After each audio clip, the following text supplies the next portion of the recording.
Good morning students. As in the previous session, we studied about the preparation of alkanes from hydrogenation of alkenes and from alkyl halides. In this session, you are going to study about the preparation of alkanes from carboxylic acid. From carboxylic acid, how we prepare the alkanes. First of all, what are these carboxylic acids? Carboxylic acid is an acid which is a functional group.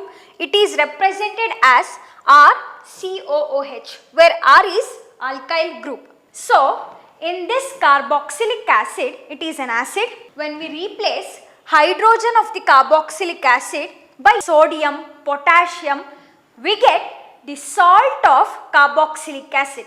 We get the salt of carboxylic acid. Therefore, how we can replace this hydrogen and add the sodium or potassium? This is done by treating acid. As we know, carboxylic acid is an acid. On treating acid with a base, we get the salt. Therefore, this is the salt formation. How it is formed? By treating acid with base, we get carboxylate salt.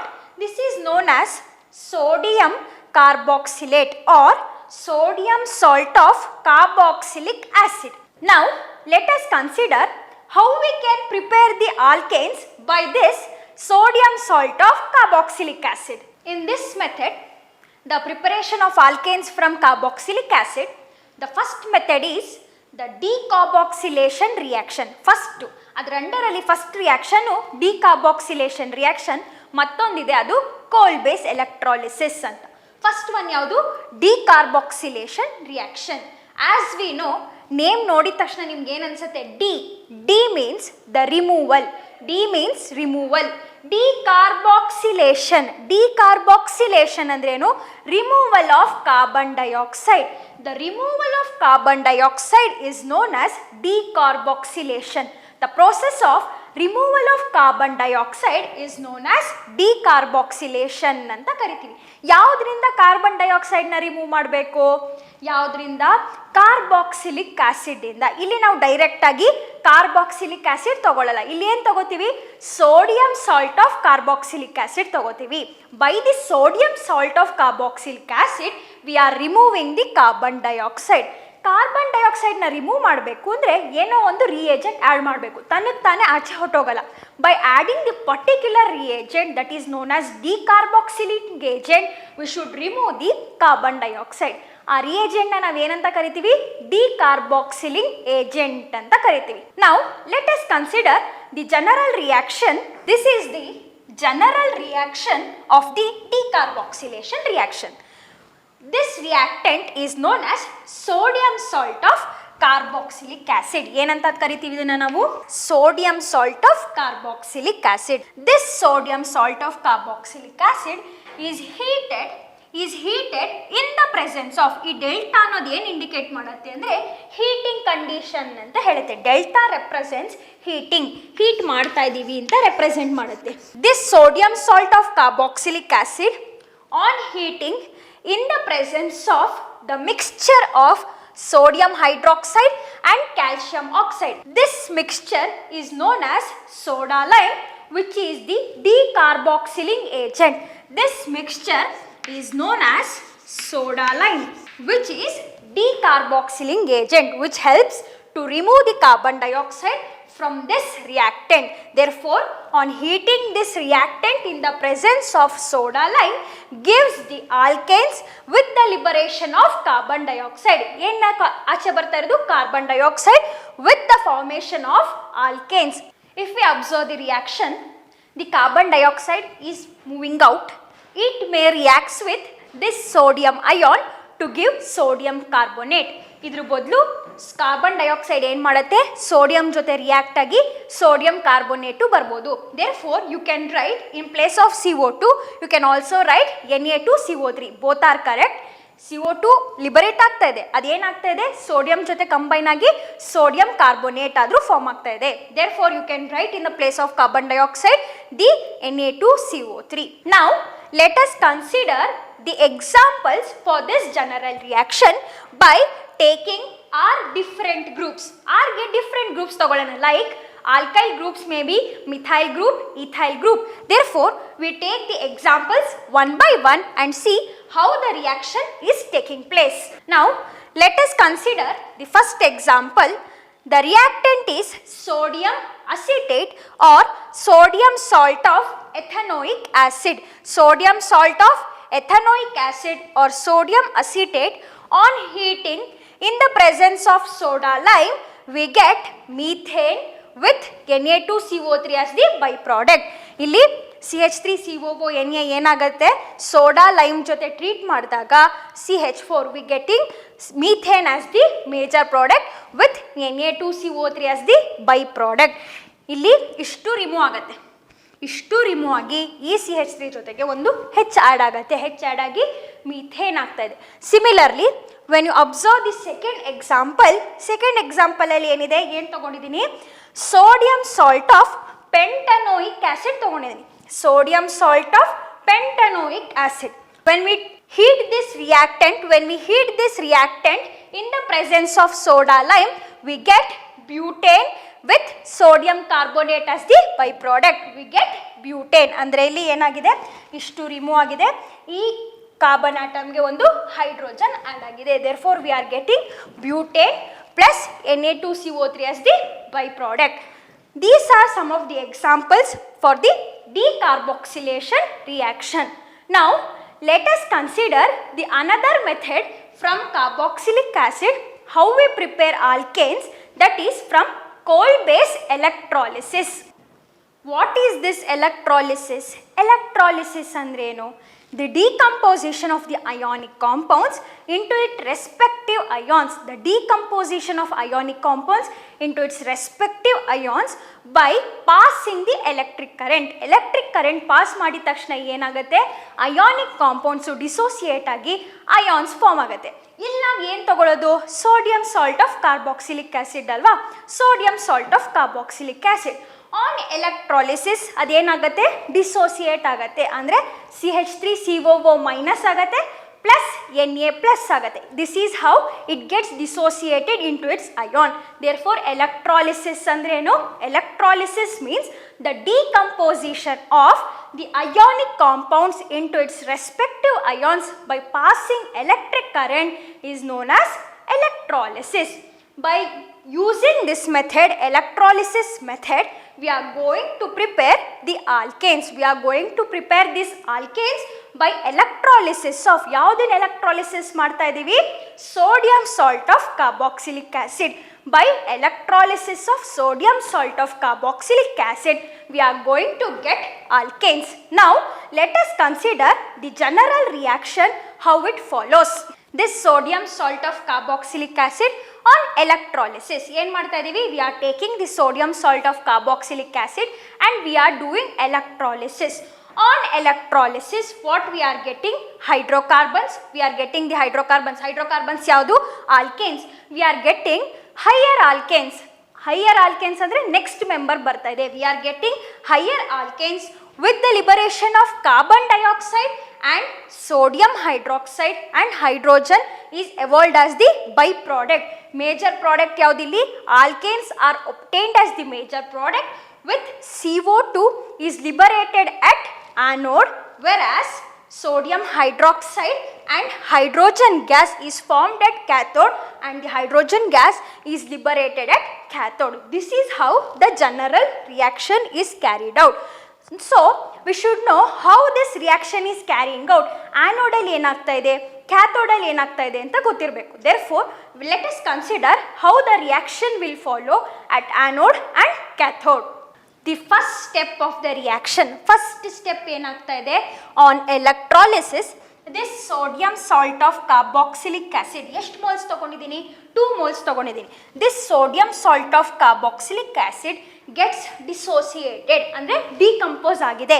ಹೆಂಗೆ decompose ಆಗಿದೆ, into its respective ions.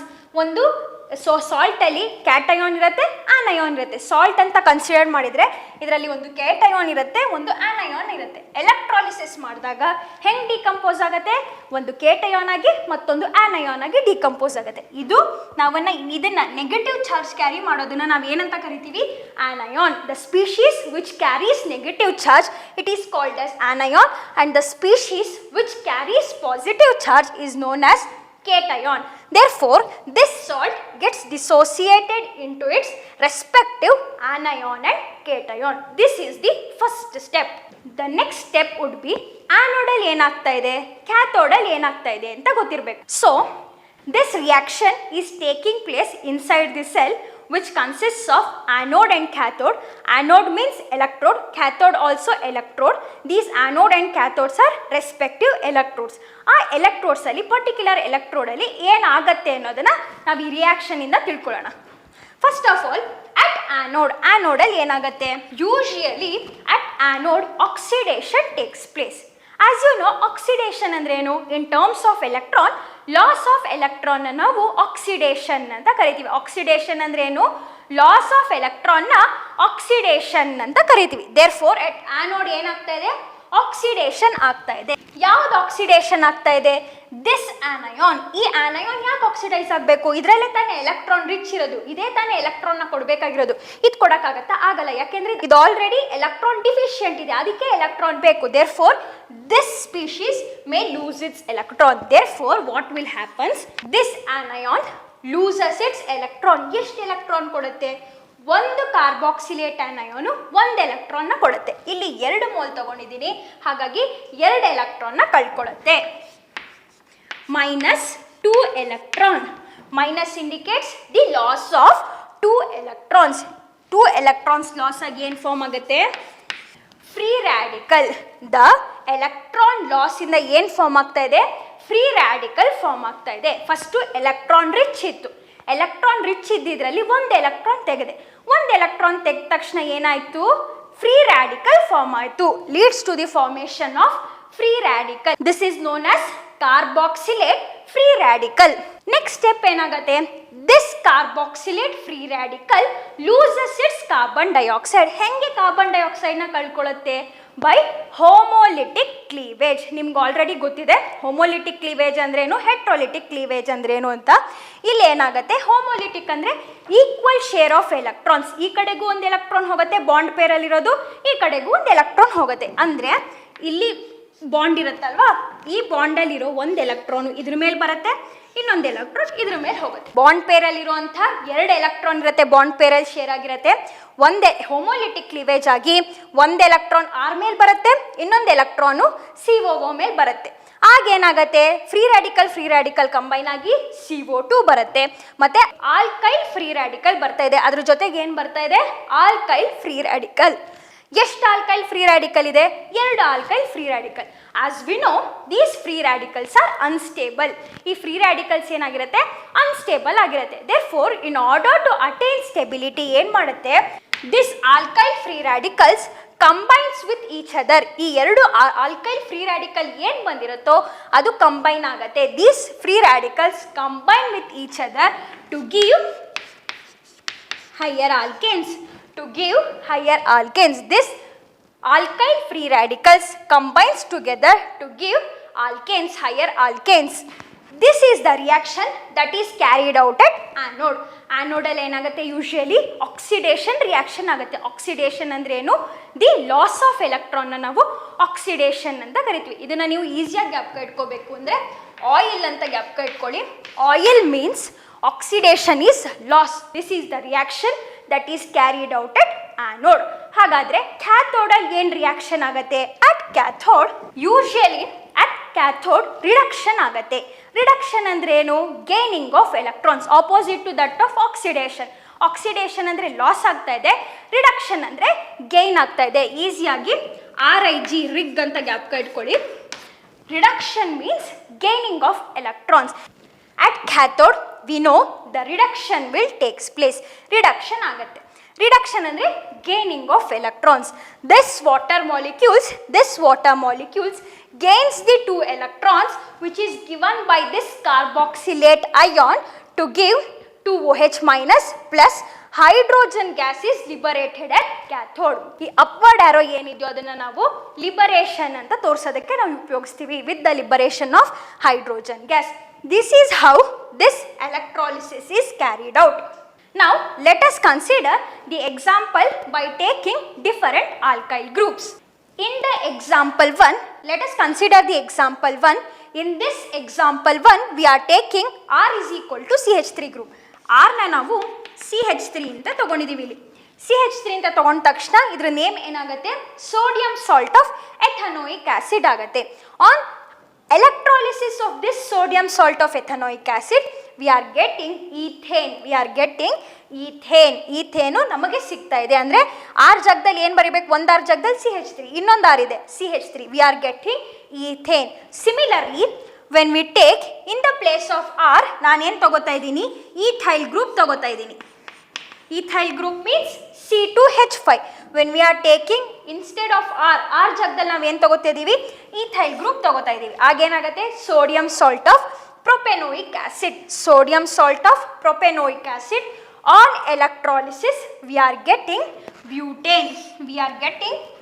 ಅಂದರೆ ಒಂದು R ಜಾಗದಲ್ಲಿ C2H5 ಇದೆ, ಇನ್ನೊಂದು R ಜಾಗದಲ್ಲಿ C2H5 ಇದೆ. Combine ಮಾಡಿದಾಗ ಏನಾಗುತ್ತೆ, C4H10, which is the molecular formula of butane. Therefore, on electrolysis we are getting higher alkanes.